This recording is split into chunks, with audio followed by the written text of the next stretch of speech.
யுனெஸ்கோவின் பாரம்பரிய கலாச்சார பட்டியலில் இந்தியாவின் தீபாவளி பண்டிகை இடம்பெற்றிருப்பது குறித்து மக்கள் குரல் பகுதியில் சிதம்பரம் மக்கள் தெரிவித்த கருத்துக்களை பார்க்கலாம். பொதுவாகவே இந்தியாவுடைய கலாச்சாரப்படி இந்த தீபாவளியை எல்லாருமே சிறப்பாகவும் சந்தோஷமாகவும் கொண்டாடுற ஒரு திருநாள்.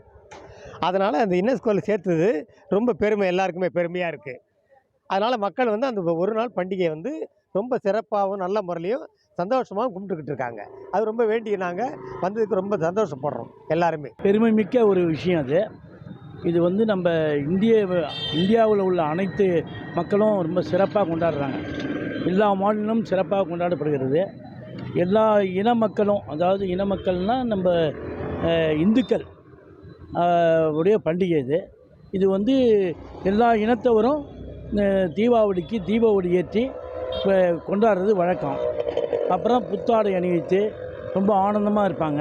இது கிடைத்தது இந்த இந்தியாவுக்கு கிடைத்த வெற்றியாக நான் நினைக்கிறேன். தீபாவளி நம்ம எல்லாரும் விரும்பி ரொம்ப சந்தோஷமாக கொண்டாடுற ஒரு பண்டிகை, நம்ம பாரம்பரிய பண்டிகை.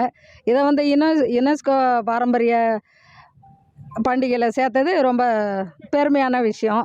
ரொம்ப சந்தோஷப்படுறோம். இது நம் கலாச்சாரத்திற்கும் நமது ஒற்றுமைக்கும் கிடைத்த ஒரு மாபெரும் வெற்றியாக தான் நம்ம இதை கருதணும். இது ஒரு அனைத்து குடும்பத்திற்கும் ஒரு மகிழ்ச்சியான ஒரு திருவிழா. உலக நாடுகள் எல்லாமே இன்றைக்கி தீபாவளியை கொண்டாடிட்டு இருக்கு.